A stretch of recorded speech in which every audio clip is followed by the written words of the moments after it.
मैं तो फ्रेम में नहीं ना। ठीक है, कहते हैं under the provision of income tax ordinance 2001 compute taxable income and tax liability of AOP and each of the members for tax year 2020। अब ये सवाल कितने मार्क्स का है? 11 मार्क्स का है। इस अटैम्प्ट में जिस तरह जमशेद केमिकल्स वाला सवाल था, इस तरह का सवाल एक्सपेक्टेड है। जिस तरह ये लिबास एंड को वाला सवाल था, उस तरह का सवाल एक्सपेक्टेड है। क्योंकि लास्ट अटैम्प्ट में सिर्फ बिजनेस का सवाल था, वो सवाल हमने दे भी जब ऑटम 24 का सवाल किया था, that was a long question but that was a comparatively easy question. लेकिन उससे पहले जो स्प्रिंग 24 का सवाल था वो एओपी की और मेंबर्स की टैक्सेशन का था, दैट वाज अ डिफ़िकल्ट सवाल। उसमें बिजनेस दोनों 8 नंबर का था, बट जहाँ पे हम सभा की टैक्सेशन कर रहे थे, सभा ही थी ना, हाँ, तो उसका टैक्सेशन मुश्किल थी, जहाँ पे हमने शेयर फ्रॉम एओपी सारे देखता के ऐड करना था। और अब चूंकि ये इसलिए ज़्यादा मुश्किल या ज़्यादा टेक्निकल हो सकता है बिकॉज कल जब हमने सवाल किया था जमशेद केमिकल्स वाला स्प्रिंग 24 का, वो एक बेंचमार्क सवाल है आप लोगों का, क्योंकि उसमें दो पैरामीटर्स, दो हमने चीज़ें कंसीडर की थी। जब हमने जमशेद केमिकल्स की टैक्स लायबिलिटी कैलकुलेट की थी तो उसके ऊपर हमने सरचार्ज कैलकुलेट किया था, बिकॉज उसकी टैक्सेबल इनकम 10 मिलियन से अबव थी। लेकिन जब हमने सबा की इनकम कैलकुलेट की थी उस पर हमने सरचार्ज भी कैलकुलेट नहीं किया था। तो इस तरह का सवाल इंपॉर्टेंट है। और वैसे भी अगर आप थोड़ी सी आई कैप के ट्रेंड देखेंगे तो स्प्रिंग की अटैम्प्ट में मेंबर्स की टैक्सेशन पूछ रहे हैं। हमने जितने भी मेंबर्स की टैक्सेशन वाले सवाल किए हैं वो सारे स्प्रिंग की अटैम्प्ट में आए हुए थे। ये सवाल भी स्प्रिंग 2020 के है, तो आपकी अटैम्प्ट भी स्प्रिंग 2025 की है, तो बेहतर है। और चूंकि एओपी में ही इस वक्त उसके ज़रा हाथ होगा, तो ये मेंबर्स की टैक्सेशन आपने ज़रा ध्यान से करनी है, कैसे होगी कैसे नहीं होगी। अब सवाल है under the provision of income tax ordinance 2001 compute the taxable income and tax liability of AOP and each of its members for tax year 2020। ये हमने क्या करनी है, कैलकुलेट करनी है। अब सवाल छोटा सा है अब पढ़ने में आए तो 3 एडजस्टमेंट भी नहीं है इसमें, बट देखते हैं क्या है। Farhan, Kamran and Rehan are member of AOP and share its profit in the loss of 2:2:1। ये उसकी प्रॉफिट शेयरिंग रेशो है। Following information is available with regard to AOP and its member for the tax year 2020. During the year 2000, AOP earned a profit before tax of rupees 2 million after making following payments to its member. उसने profit कमाया 2 million का और उसने ये payments की हैं, salaries पे की हैं, और इंटरेस्ट ऑन कैपिटल जो है वो उसने क्या किया है, पे किया है। ठीक है। कामरान के बारे में उसने बताया है, is running a business as a sole proprietor from which he earned rupees 8 lakh.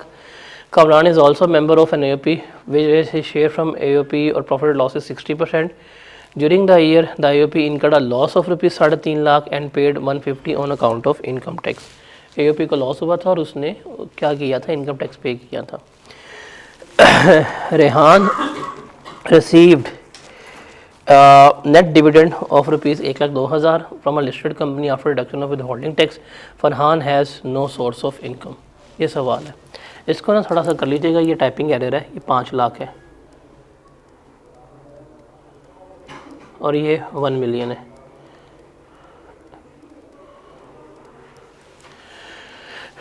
इसको सॉल्व करें। पहले हम करते हैं एओपी की इनकम कैलकुलेट। मैं पूरे फॉर्मेट्स तो नहीं बनाऊंगा, फॉर्मेट्स मैंने इतने बना दिए हैं। अब मैं डायरेक्टली सवाल के ऊपर जंप करता हूँ। तो हम सबसे पहले जो एओपी है हम उसकी इनकम कैलकुलेट जो है वो करते हैं। तो हमारे पास 2 कॉलम आ जाएंगे। डाटा इन रुपीज़ है सवाल में, हाँ जी डाटा इन रुपीज़ है, तो हम यहाँ पे ले लेंगे इनकम फ्रॉम बिजनेस। अब इनकम फ्रॉम बिजनेस में अगर हम देखें तो इसकी प्रॉफिट बिफोर टैक्स कितना है, 2 मिलियन का है। ये हमारे पास आ गया 2 मिलियन। अब इसमें हम ऐड करेंगे इसकी इन एडमिजिबल एक्सपेंसेस या एडमिजिबल इनकम। तो सबसे पहले आ जाएगी सैलरी, फरहान की थी, कामरान की थी और रेहान की थी। फरहान की है 1 मिलियन, कामरान की है 8 लाख, रेहान की है 6 लाख। 1 मिलियन, कामरान की है 8 लाख और रेहान की कितनी है 6 लाख। आप इनको जमा कर सकते हैं टोटल चार्जेस, जो हम बाद में इकट्ठा करेंगे। उसके बाद इंटरेस्ट ऑन कैपिटल, वो है 5 लाख, 4 लाख और 3 लाख। फरहान का है 5 लाख, कामरान का है 4 लाख और रेहान का है 3 लाख। और तो कुछ नहीं है, नहीं और कुछ नहीं है। ये हमने ऐड बैक करना है तो हमारे पास आ जाएगी इसकी इनकम फ्रॉम बिजनेस। बताएं कितनी आती है?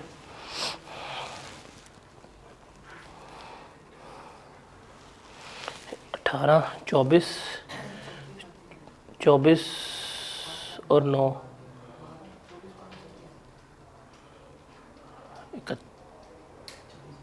23 और 36 लाख।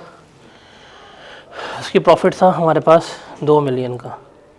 इसमें हमने 36 लाख जो है वो हमने क्या किया, ऐड किया, तो मेरे पास आ गया इसका टैक्स एबल इनकम 56 लाख। यही बनती है ना। अब इसकी हम एओपी की ही क्या कर लेते हैं, टैक्सेशन जो है वो कर लेते हैं।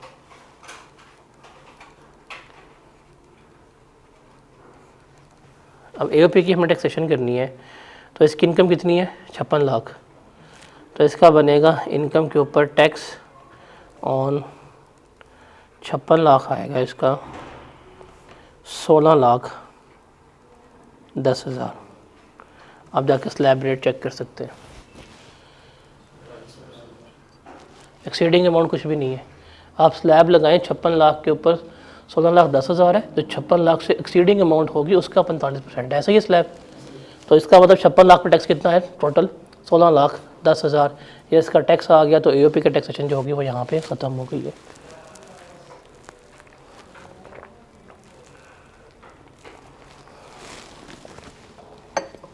डन।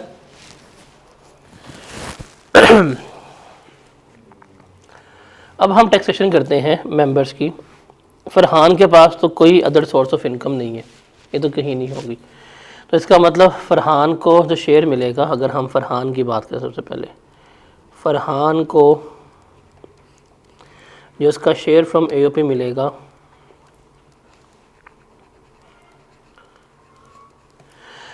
हमने बिफोर टैक्स वाली इनकम लेनी होती है, हमने आफ्टर टैक्स नहीं लेनी होती जब हमने रेट पर्पस के लिए ऐड करना है।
चलिए हम इनके पार्टनर्स की जो इंडिविजुअल इनकम है वो हम क्या करते हैं कैलकुलेट जो है वो करते हैं कितनी है कितनी नहीं है।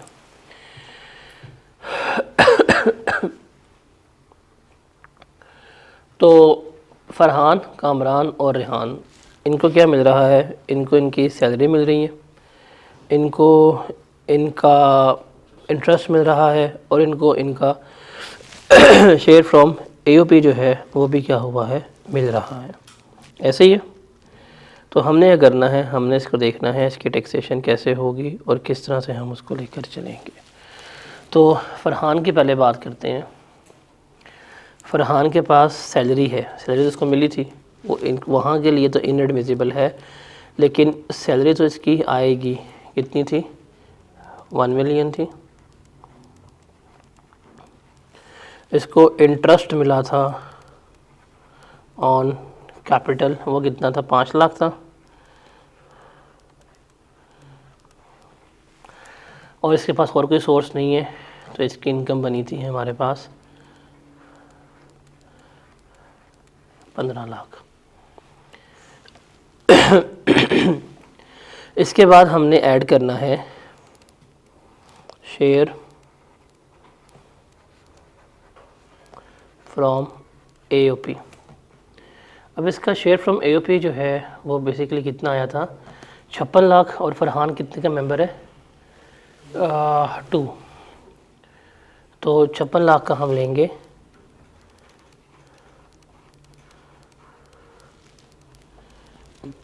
2/5। कितना आता है? कितना?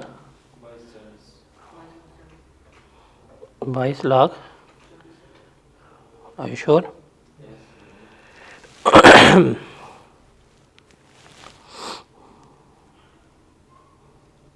22,40,000 ये रेट पर्पस के लिए आएगी। तो इसकी इनकम कितनी बन जाएगी?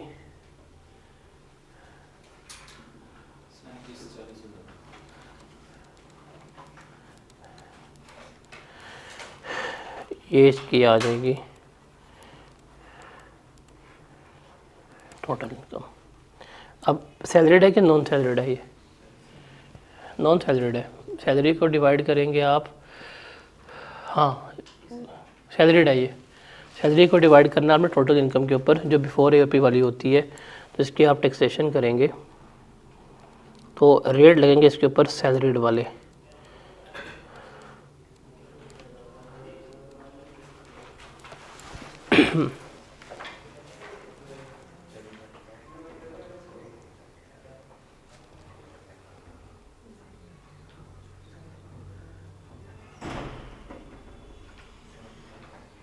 बताएं किस स्लैब में फॉल कर सैलरीड के?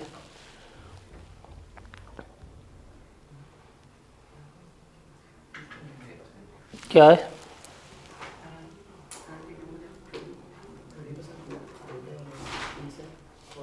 क्या है? 32 लाख पे कितने? 32 लाख के ऊपर 32 लाख से तो एक्सीडिंग है, उसके ऊपर 4 फिक्स है, 4,30,000 और एक्सीडिंग का 30%, 30%। कितना बनता है ये? 540। कितना आता है?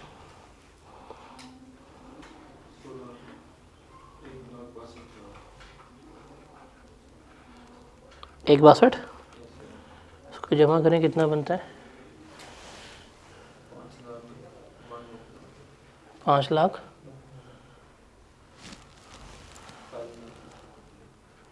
592,000। अब हम लगा लेते हैं एवरेज रेट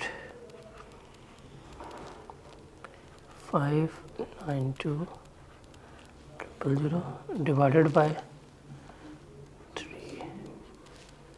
क्या?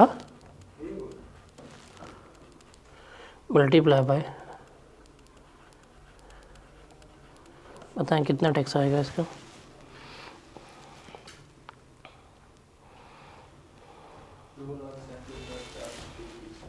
2 लाख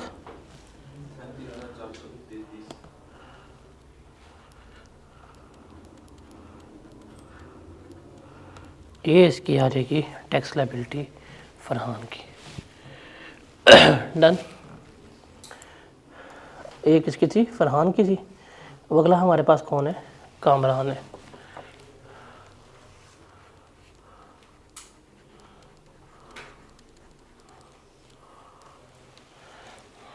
कामरान की टैक्स लायबिलिटी निकालते हैं।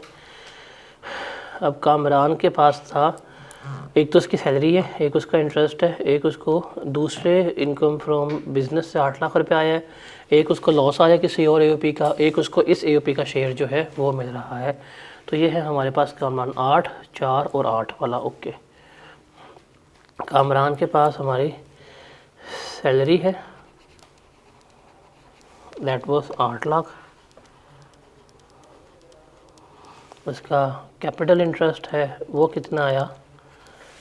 4 लाख है। 4 लाख है। वो लॉस नहीं लिखते, शेयर फ्रॉम एओपी का लॉस डिस्ट्रीब्यूटेबल नहीं होता, पढ़ा हुआ है आपने। फिर इसका एक बिजनेस इनकम भी तो है, वो कितनी है इसकी? वो भी 8 लाख है ना।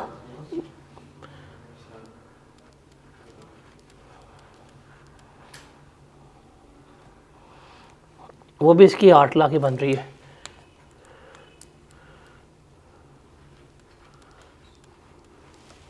तो अगर आप देखें, हाँ, इससे सैलरी मिल रही है, इंटरेस्ट ऑन कैपिटल मिला है, इसको एक दूसरे बिजनेस जिसका मालिक है, इसकी इनकम बिजनेस 8 लाख ही है। फिर ये एक एओपी का मेंबर जिस पे इसको 3.5 लाख रुपए का लॉस हुआ है, वो इसने हमें बताया है। एओपी का लॉस तो मेंबर्स को डिस्ट्रीब्यूट नहीं होता। ये तो आ गया हमारे पास ये। तो अब इसको जमा करेंगे, कितना बनेगा ये? इसकी आ जाएगी टैक्सेबल इनकम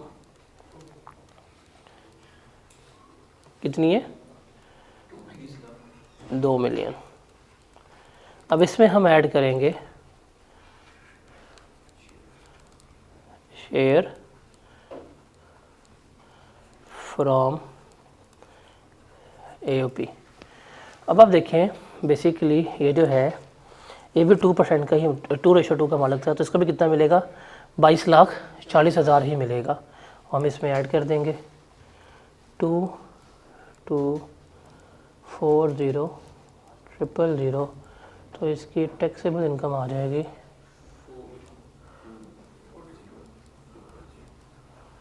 कितनी?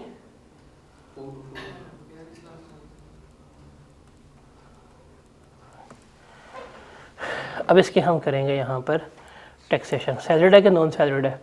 8 लाख को डिवाइड करेंगे आप 20 लाख के ऊपर, तो ये नॉन सैलरीड बन रही है। इसका जो आएगी टैक्सेशन वो किस पे जाएगी? नॉन सैलरीड के ऊपर जाएगी।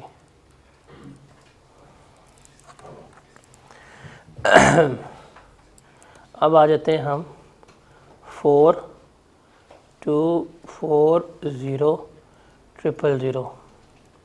स्लैब लगाएं नॉन सैलरीड वाला, कौन सा स्लैब लगता है? क्या स्लैब? 6,50,000 प्लस 40% किसका? 36 लाख का। अबे किसका डिफरेंस? 42 लाख है कि 36 लाख है?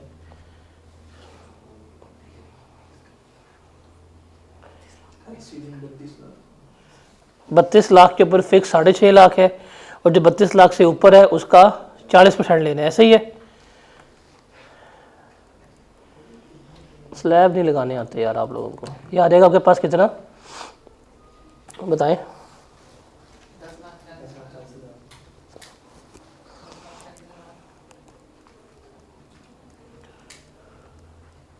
कितना आता है? 50,600। कितना?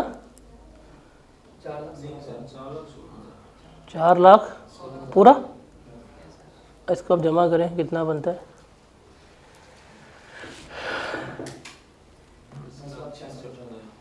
10,66,000। अब आप निकाल लें average rate A by B ऐसे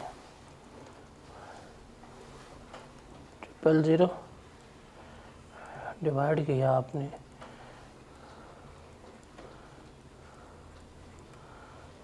मल्टीप्लाई किया आपने 2 मिलियन से, बताएं क्या जवाब आता है? 5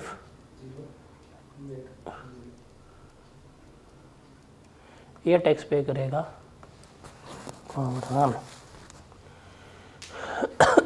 और अब कौन रह गया हमारे पास? रेहान। 6 है और 3 है, और रेहान को डिविडेंड मिला है 1,02,000 रुपये का, जो नेट ऑफ डिविडेंड उसने हमें गिवन किया है। तो अब हम रेहान की भी इनकम कैलकुलेट कर लेते हैं इधर।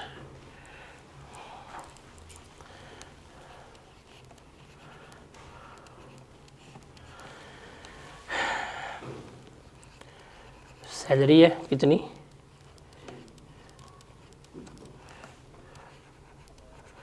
ये कितना बना? 9 लाख। इसमें इसकी हम इनकम ऐड करेंगे FTR की, वो है नेट ऑफ टैक्स, ऐसे ही है, वो 15% टैक्स कटने के बाद मिली है। तो इसको आप 0.85 पर डिवाइड करें तो इसकी इनकम कितनी आती है?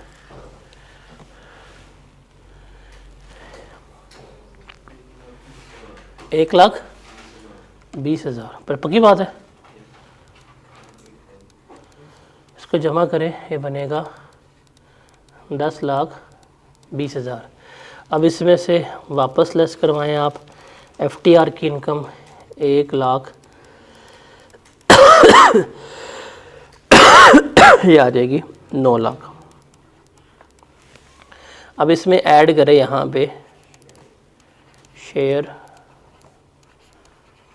फ्रॉम AOP, कितना था?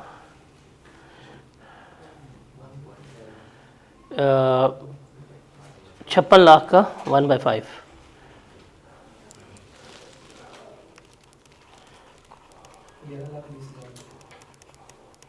कितना? 11 लाख। डन। इसको जमा कर ले कि 20 लाख 20 इसकी आ गई इनकम। सैलरी डैश 6 लाख को आपने 9 पे डिवाइड किया तो सैलरी रेट लगेंगे इसके। तो इसकी टैक्सेशन में आए आप ज़रा सैलरीड की, तो ज़रा देखें सैलरीड में 20 लाख वाला स्लैब कहाँ फॉल करता है।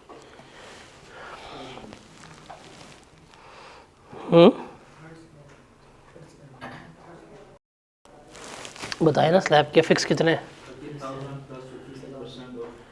30,000, 30,000। और किसका एक्सीडिंग? 8,20,000 का।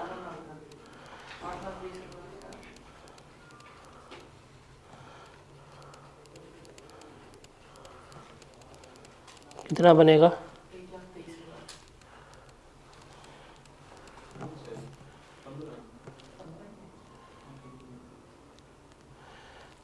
8 20 का 15 कितना बनता है? कितना बनता है ये? 1 लाख। अब इसमें हम चलते हैं A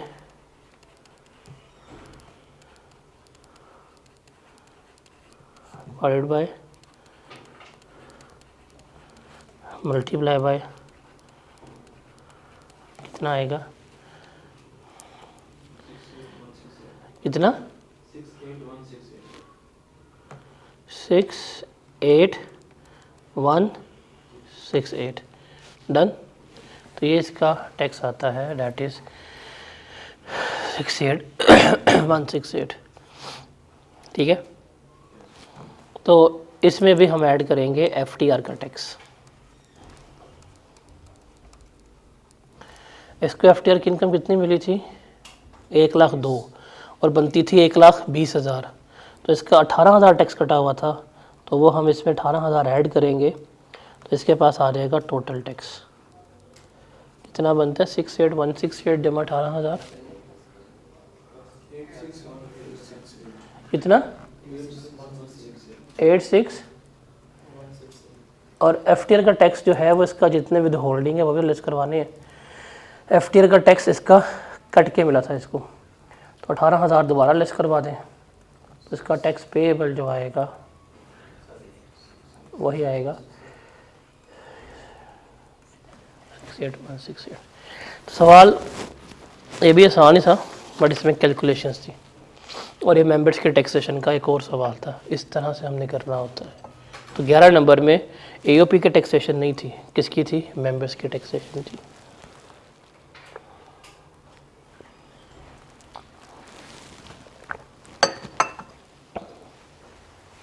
क्लियर है? अब ये एक सवाल है मुस्तफ़ा अली जैन वाला, गैस ये तो आपको खुद करना चाहिए।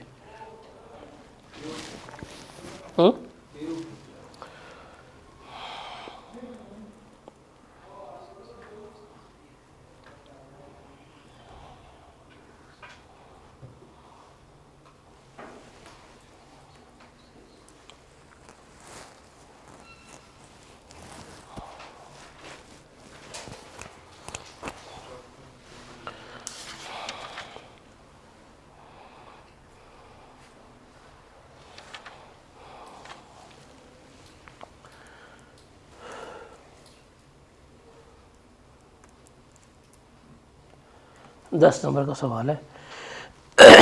देखते हैं। कहता जी under the provision of income tax ordinance 2001 and rules made thereunder, compute the total income, taxable income and tax payable by Mays using accrual basis of accounting, show all relevant exemption, exclusion and disallowances। इसने हमें बताया। Mustafa Ali and Zain are partner of a resident firm in Pakistan under the name and style of MAZ Enterprises Mays, which is engaged in the manufacturing and local supply of auto spare parts. All partners have equal share of profit and losses in the firm. Following information has been extracted from accounting records of Mays for the tax year 2019.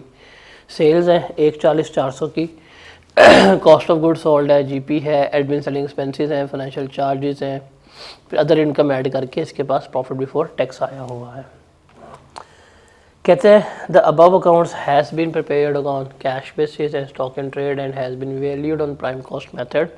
However, the partner want to change the method of accounting from cash basis to accrual basis in respect of the following information has been gathered. Opening balances में ये फ़र्क आ रहा है, closing balances में ये फ़र्क आ रहा है।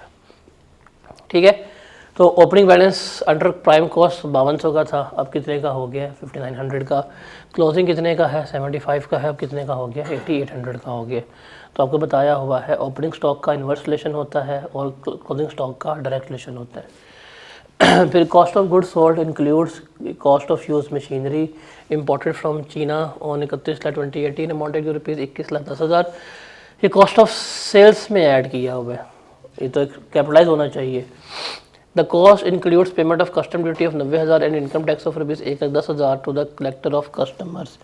इसमें जो उसने अपना टैक्सेस वगैरह पे किए हैं वो भी क्या है? शामिल है। ठीक है, उसके बाद है एडमिन सेलिंग एक्सपेंसेस में पेमेंट है 3,80,000 की to local hotel for holding annual Eid Milan party for the employees key customer and their family. तो ये तो आपका एडमिसिबल है, ये आपको अलाउ हो जाएगा बिकॉज ये एम्प्लॉय इंटरटेनमेंट एक्सपेंडिचर्स में आता है। फिर payment of fix monthly remuneration of 1.5 lakh to each partner, हमने कहा ठीक है। पेमेंट ऑफ क्या है? 1,80,000 for the purchase of accounting software on January 2019। The software is expected to use for 15 years। Financial charges जो है वो नेट ऑफ टैक्स है, तो ये हो जाएगा। I guess it is very easy question as of now, कि नहीं होगा ये?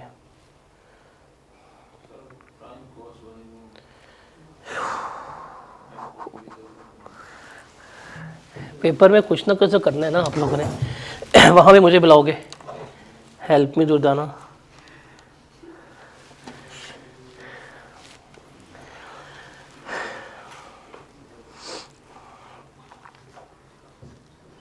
आ जाए जी। प्रॉफिट बिफोर टैक्स रिटर्न का रुपीज़ में ही है? हाँ रुपीज़ में ही है।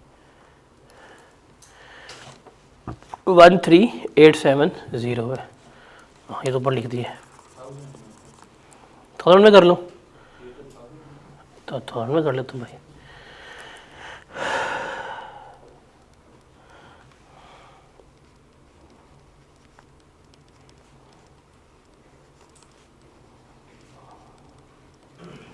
वन ऐड करेंगे इन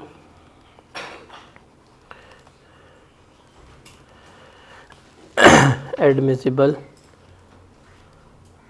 एक्सपेंसेस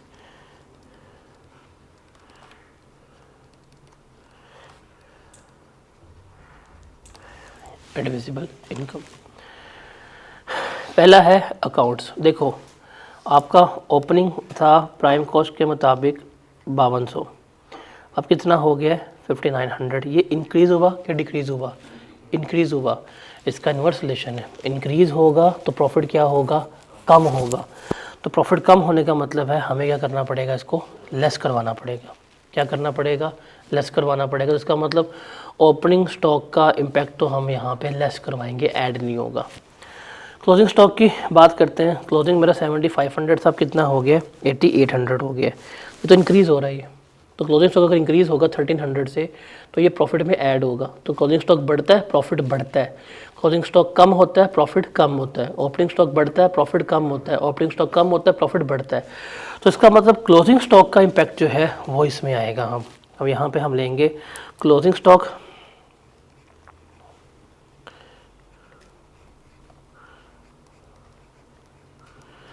अब कितने का हो गया है? 8800 का। पहले कितने का था? 75 का। कितने से इंक्रीज़ हुआ? 1300 से। तो 1300 जो है वो हम क्या करेंगे? ऐड बैक कर देंगे। डन। ये लेस हो, ये ऐड हो गया। इसको हमने क्या करवाना है? आगे जाके लेस करवाना है। फिर कॉस्ट ऑफ गुड्स सोल्ड में मशीनरी की कॉस्ट शामिल है, वो तो नहीं आनी चाहिए ना। तो कॉस्ट ऑफ मशीनरी 2110 ये भी आ जाएगी। उसके बाद है एडमिन एक्सपेंसेस में 3,80,000 है ईद मिलन पार्टी का। तो ये एंटरटेनमेंट एक्सपेंसेस को अलाउ होते हैं, हम पढ़ के आ चुके हुए हैं, ये डिसअलाउ नहीं होंगे। तो इसको हम यहाँ से कर देंगे। उसके बाद है payment of fix monthly remuneration of 1.5 lakh to each partner. 3 partner हैं तो 1.5 लाख हमने सैलरीज पे की हैं, ये ऐड बैक हो जाएंगी। 1.5 lakh into each partner into 12 कितनी आती हैं?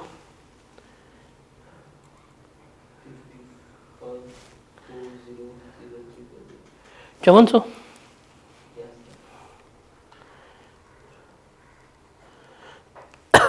ये भी आ गई हमारे पास। फिर पेमेंट उसने की है अकाउंटिंग सॉफ्टवेयर की, वो है 1 जनवरी को, और उसने ये भी एक्सपेंस आउट किया है 1,80,000 का। तो भाई इसने एक्सपेंस आउट किया है, ये तो हमारा ऐड बैक होना चाहिए। 180 का ये भी हमारे पास आ गया।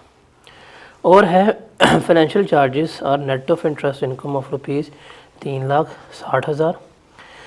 इसमें टैक्स जो है वो इसका क्या है? डिडक्टेड है, जो उसने हमें यहाँ पर बताया हुआ है। तो ये इसने इनकम में शामिल किया हुआ है। फाइनेंशियल चार्जेस अदर इनकम में हमें पता है आपको फाइनेंशियल चार्जेस मिलते हैं, वो तो आपके एफटीआर का पार्ट बनते हैं, तो ये लेस होने चाहिए। ऐड बैक तो कुछ नहीं होगा। इसका मतलब ऐड बैक तो सारा कुछ यही हो रहा है। मैं स्टिल 1-2 लाइनें छोड़ देता हूँ। अब मैं यहाँ पे लेस करवाता हूँ एडमिसिबल एक्सपेंसेस या इन एडमिसिबल इनकम। ठीक है। तो सबसे पहले हम यहाँ पे ले लेंगे ओपनिंग स्टॉक।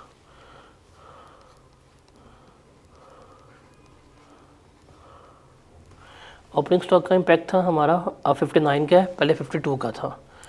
कितने का आया? कितना डिफरेंस, 700 का, तो ये 700 हमारा लेस होना चाहिए।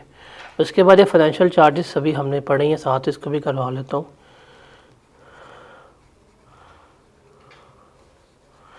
कितने मुझे बताएं। नहीं, वो तो उसने net of tax he add किए ना, तो हम यही लेस करवाएंगे 360। ये भी हो गया। अब है हमारे पास ये अमोर्टाइजेशन है सॉफ्टवेयर की, वो हमने यहाँ पर कैलकुलेट करनी है। Amortisation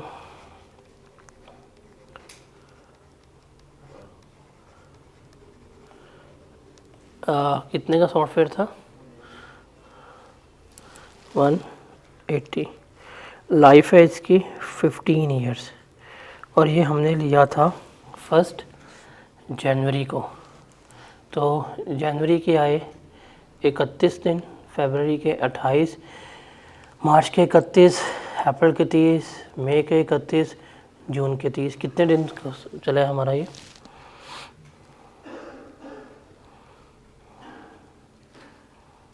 one eighty one days बनते हैं ना, तो हमारे पास आ जाएगा 181। तो बताएं कितनी आती है इसकी अमोर्टाइजेशन।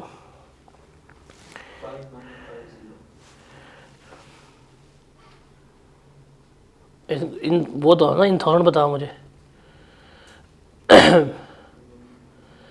180 को किया तुमने और 5950 आया, क्या हो गया? वो 1,80,000 को डिवाइड करके आप मुझे 5950 बता रहे हो।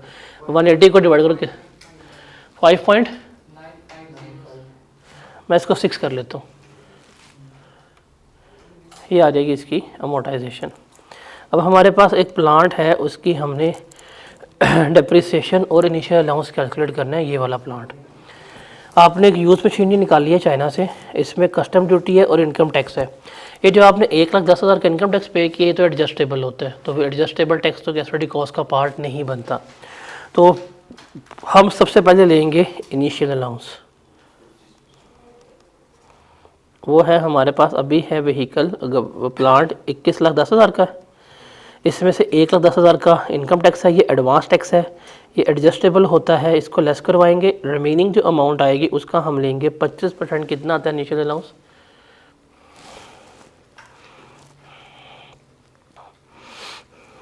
5,05,00,000, ये मेरे पास आ गया इनिशियल अलाउंस। अब हम लेंगे डिप्रिसिएशन, ये है हमारे पास 2,000, इनिशियल अलाउंस हमने लेस किया, रिमेनिंग अमाउंट का हमने लिया 15%। क्या आता है 1500 का 15%, 225। ये आ गई हमारे पास इसकी डिप्रिसिएशन, और तो कुछ नहीं रह गया।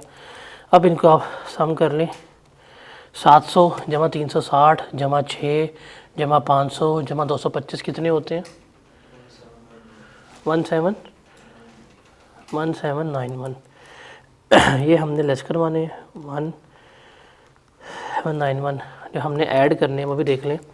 1300 जमा 21 10 कितना, 8,990, ये हमने ऐड करने हैं। 13,870 जमा 8,990 और जमा माइनस 1791 कितना आता है,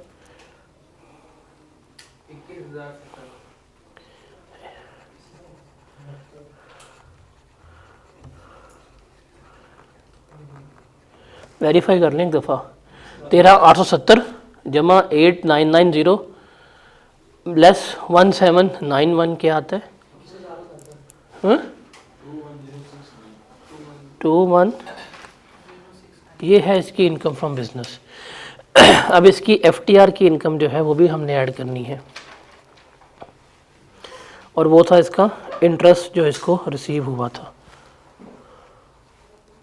अब इंटरेस्ट की अगर हम बात करें तो 3,60,000 है, और उसने कहा है कि आपका 10% टैक्स कटा था।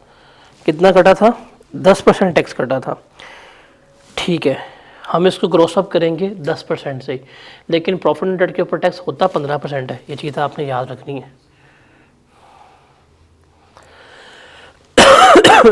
कितनी थी ये, 3,60,000। ये 3,60,000 10% टैक्स कटने के बाद है, तो ये 0.9 को शो कर रही है। 360 को 0.9 के ऊपर डिवाइड करने क्या आता है, 4 कितना आएगा, 4 लाख। यहाँ आ जाएगा 400, इसको हम जमा करेंगे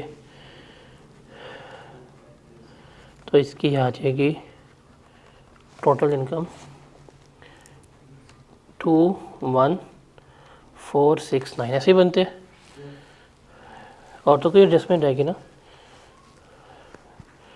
नहीं और कुछ नहीं रहेगी, टोटल इनकम हो गई है। अब हमारे पास this one is consider to be total income. अब इसमें से हमने लेस करवानी है इसकी एफटीआर की इनकम 400 की, तो मेरे पास आ जाएगी टैक्सेबल इनकम, बिकॉज सवाल की रिक्वायरमेंट है क्या कि मैंने टैक्सेबल इनकम कैलकुलेट करनी है, वो है 21,069। डन हो गया। अब हम इसकी करेंगे टैक्सेशन।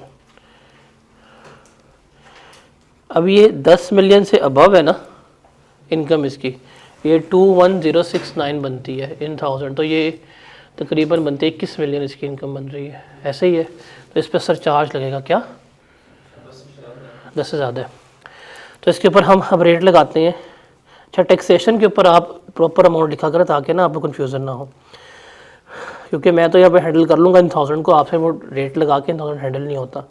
तो 21,069,000 है। आखिरी स्लैब में फॉल करेगा 56 लाख वाली के ऊपर, इसके ऊपर फिक्स है 16,10,000। अब एक्सीडिंग अमाउंट जो आएगी उसका हमने लेना है 45%। मुझे बताएं कितनी आती है।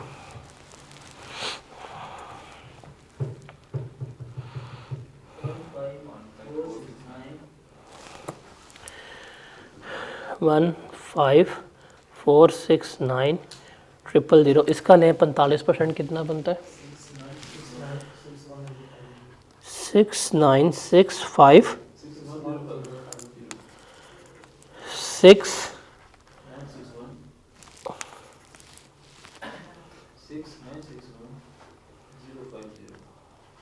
ये बनती है। अब इसको जमा करें, कितना आएगा 8। डन हो गया। ये इसकी आ गई टैक्स।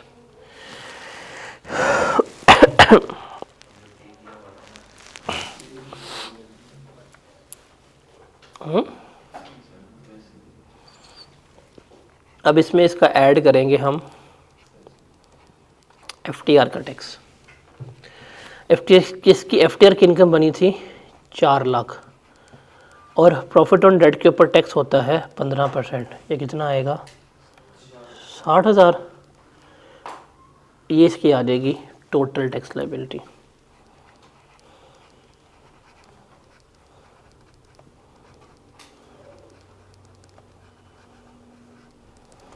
कितनी आती है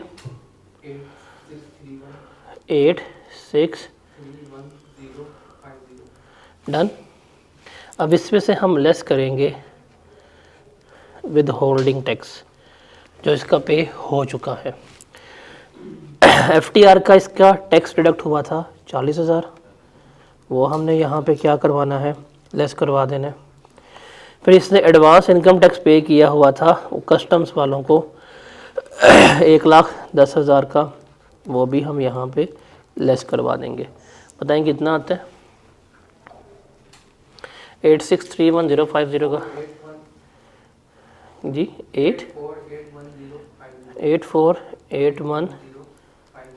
अब इसके बाद हम ऐड करेंगे सरचार्ज, और सरचार्ज के बारे में क्या वो बताता है कि अगर आपकी टैक्सेबल इनकम 10 मिलियन से ज़्यादा है तो जो ग्रॉस टैक्स लायबिलिटी है, क्या ग्रॉस टैक्स लायबिलिटी, वो है 8571,050।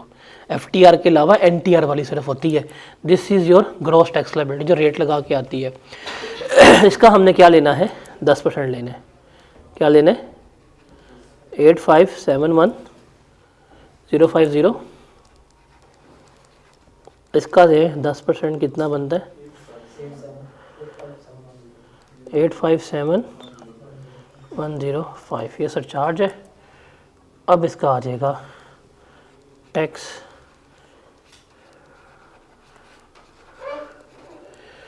बताएं जी।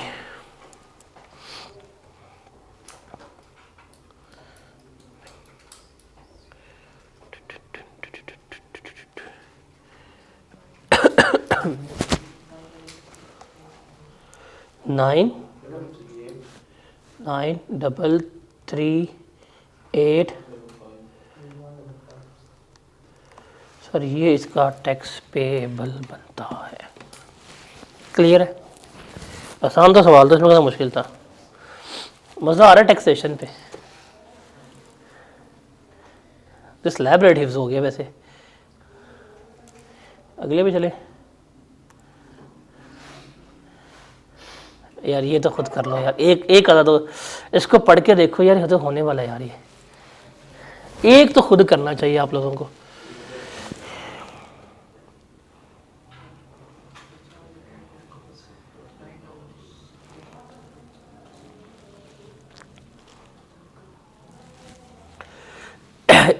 ये तो हक है आपका करना। अब इसके बाप करवा देंगे। देखिए ना, Sohail, Khalid and Kazi are members of an AOP and share profit and loss in the ratio of 2:2:1। अभी आप इसे कंपेयर करें वो फरहान, रेहान और मुस्तफ़ा कामरान वाली फर्म से सवाल से। फॉलोइंग डिटेल्स उसने हमें गिवन की हैं। उसका एओपी का लॉस आया है बिफोर टैक्स कितना है, 15 लाख का। The loss has been arrived after adjusting the rental income. उसने रेंटल इनकम एडजस्ट की है, तो लॉस 15 लाख का। उसने ये इनकम कोई एक्स इनकम थी, उस पर 15 लाख की रेंटल इनकम एडजस्ट की है, तो कितना आया आपका बिजनेस का लॉस आया है। तो ये 15 लाख 2500 हम क्या कर देंगे, ऐड बैक कर देंगे। नेगेटिव होगी ये, लेस करवाएंगे। सॉरी, ये क्या करवाएंगे हम, लेस करवाएंगे, बिकॉज इनकम है उसने ऐड की है। हम क्या करेंगे, मज़ीद लेस करवाएंगे, तो हमारा मज़ीद लॉस आ जाएगा। फिर कहता रही एओपी के एक्सपेंसेस उसने सुहेल, खालिद, काजी को सैलरीज वगैरह पे की हैं, ये सारी ऐड बैक हो जाएंगी। सुहेल का शेयर उसने अर्न किया बिजनेस से, खालिद ने इनकम फ्रॉम टैक्स अर्न की है, काजी अपना पार्ट टाइम बिजनेस। भाई ये तो होना चाहिए यार, इसमें क्या है, ये हो जाएगा है। देख लें, पढ़ लें, इसमें कोई ऐसी मुश्किल चीज़ नहीं है जो आप कहें यार ये तो सवाल होना चाहिए था। क्योंकि वो जब किया ना रेहान कामरान वाला, वो सेम ये था।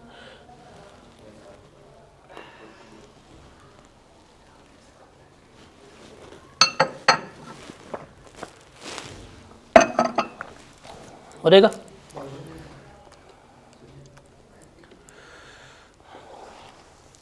एक और है, मैं ये डिस्कस कर देता हूँ, इसको मैं फिर प्रॉपर्ली सॉल्व नहीं करता एडजस्टमेंट बाय एडजस्टमेंट को, बिकॉज अब ये सवाल है 2014 वाले, 2011 वाले, इनका डिफ़िकल्टी लेवल बहुत आसान है।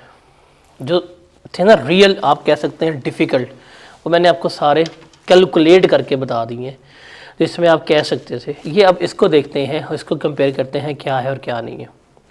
देखें, कहता है जी, under the provision of income tax ordinance 2001 and rules made there under, compute the taxable income, net tax payable by bar and the amount to be carry forward if any for the tax year 2016। Assume, अब इसने खुद ही कह दिया है, accounting depreciation और tax depreciation हमारी क्या है, सेम है।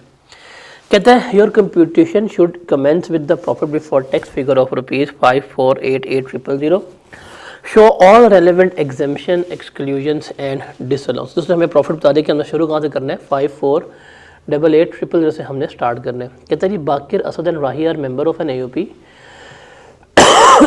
and shared profits and losses in the ratio of 5:3:2. BAR is engaged in the business of trading consumer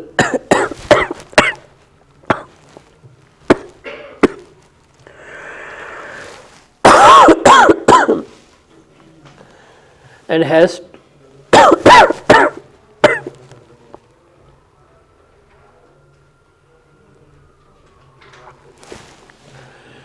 has two independent branches, one each in Tehran and one each in Dubai.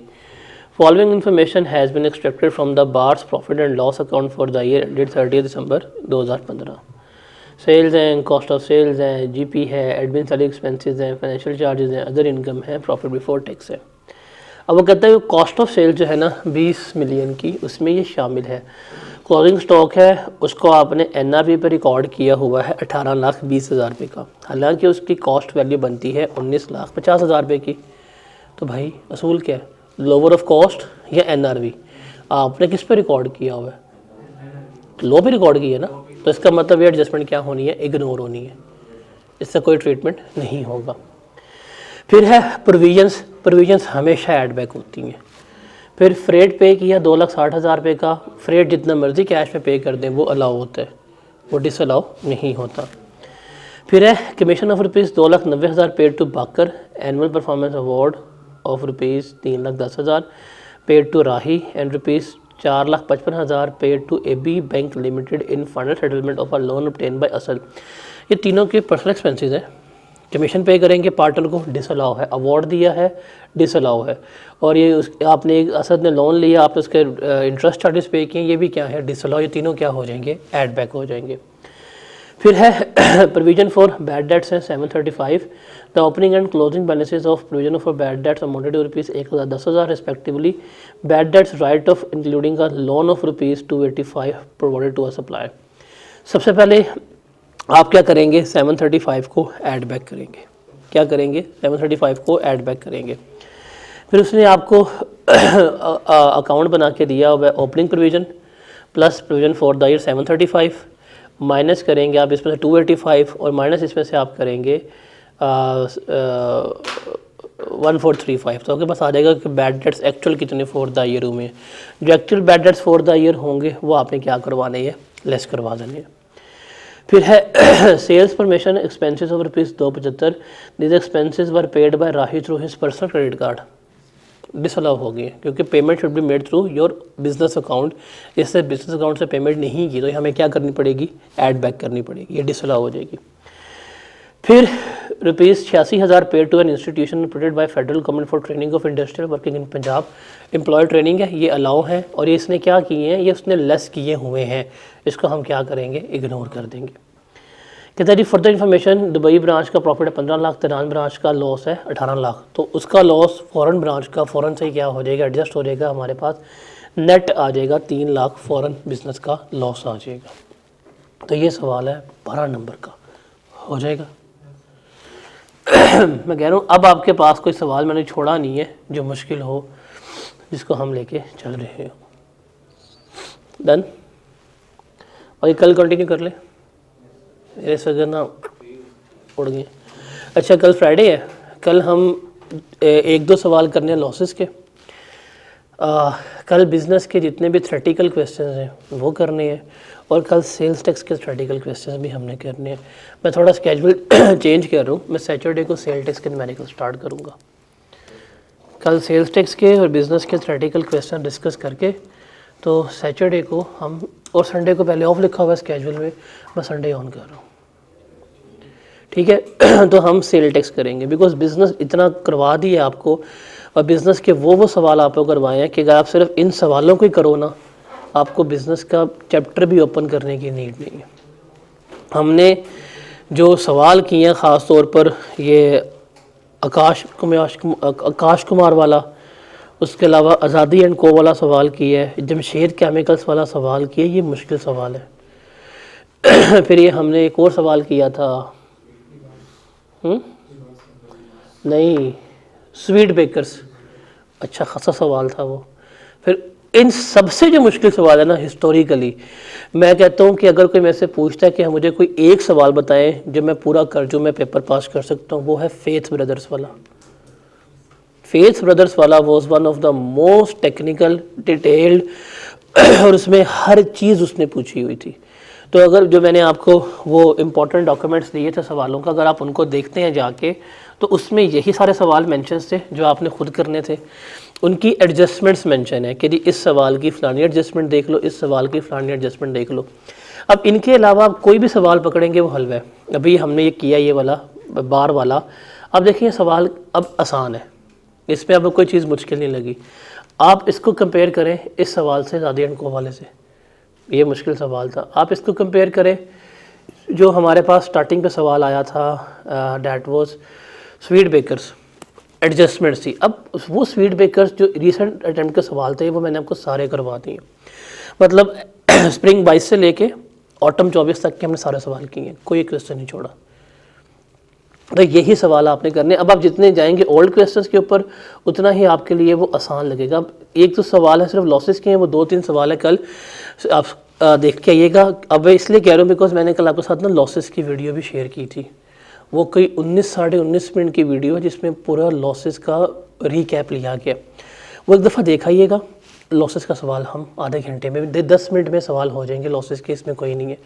उसमें जो मैंने flow chart दिया हुआ उसको एक दफ़ा देख लीजिएगा। लॉसेस को 10-15 मिनट में ये होके फिर कल हम बिज़नेस और कल हम सेल्स टैक्स करेंगे और परसों फिर हम सेल्स टैक्स के जो न्यूमेरिकल्स मेंशन है हम वो करेंगे, ठीक है। इसके बाद सिर्फ हमारे पास रह जाएंगे इनकम टैक्स के 4 हेड्स ऑफ इनकम न्यूमेरिकल। अब आप उसके ऊपर आए, आप कहेंगे ये सबसे आसान होते हैं बिकॉज सफ़र जहाँ करते हैं ना वो बिज़नेस होता है। तो बिज़नेस हमारा हो गया है और बिज़नेस में भी जो AOP की टैक्सेशन ख़ासतौर पर मेंबर्स की है, मेंबर्स की टैक्सेशन के आपके सिलेबस में जितने सवाल हैं 2009 से लेके 2024 तक जितने भी सवाल हैं मेंबर्स की टैक्सेशन के वो मैंने सारे करवाए हैं आपको। कैलकुलेशन, उनका रेट्स, उनके रिबेट्स, कहाँ कहाँ पे कौन कौन सी लॉजिक है, बस यही करना है आपने। इसका आप कहें जी वो 2009 का सवाल कर लूँ, एक सवाल होगा आपका डॉक्टर बीना वाला, फ़ायदा नहीं है, वो बहुत पुराना है। हाँ, जो सवाल करना है AOP का लिबास एंड को करें, आपको समझ लगे भाई उसने क्या, उसका टेस्टिंग लेवल है। अब एग्जामिनर का टेस्टिंग लेवल टोटली चेंज हो गया हुआ है। अभी ये सवाल, अभी विजय साहब बाकर वाला, बार वाला, बाकर असद राही वाला, ये 20 नंबर का सवाल है, इसमें क्या है। अब का देखें सवाल 20 नंबर वाला, फेस ब्रदर्स वाला, लगता है भाई उसने सवाल बना के दिया हुआ है। तो इन्हीं सवालों को आपने करना है और आपका हो जाएगा। संडे हम ऑन करेंगे, उसके बाद फिर हम इसको टेकअप कर लेंगे। और शायद जो है ना इनकम टैक्स वाले जो रह जाएंगे हमारे, वो फिर आपको मैं फिजिकल नहीं कराऊंगा, मैं जूम पे करवा दूँगा, ठीक है। नहीं, आपके पास आएगा, आप जूम का सेशन ज्वाइन कर लीजिएगा, वहाँ पे आपके हो भी जाएंगे, उनकी वीडियो भी आपके पास आ जाएगी, पोर्टल पे भी आ जाएंगी। पोर्टल पे कोई, पोर्टल आप ओपन करें, पोर्टल पे वो चीज़ें भी हैं जो नहीं होनी चाहिए थी, मजाक के अलावा। तो हर चीज़ ही पोर्टल पे पड़ी हुई है और पोर्टल पे बाकायदा आपको भी बाकायदा क्या कहते हैं मॉड्यूल भी फ्री पड़ा हुआ है, पोर्टल पे है, यूट्यूब पे है, वट एवर जो भी। और वैसे भी मैं क्रैश कोर्स अभी एडिट करवा रहा हूँ 8 दिनों वाला, तो अभी एडिट हो जाएगा, तो वो 10 तारीख के बाद मैं वो भी शेयर कर दूंगा। 8 दिन का भी नहीं होगा, उसका टोटल कंटेंट में शॉर्ट करवा दिया मज़ीद। तो वो टोटल कंटेंट बनेगा गालिबन 15 घंटे का, टोटल कंटेंट 15 घंटे का होगा। वो 15 घंटे अगर आप चैप्टर 1 से लेके लास्ट चैप्टर अगर आप देख लेते हैं, आपका पेपर पास। मतलब उसमें हर चैप्टर जो है वो फास्ट फेज पे डिस्कस हुआ होगा, आपके पास प्रैक्टिस के लिए भी होंगे, तो जिसको कोई मसला वगैरह हुआ वो उसको एक्सेस करके वहाँ से क्लियर कर सकते हैं, ठीक है। तो कल हम मिलते हैं इंशाल्लाह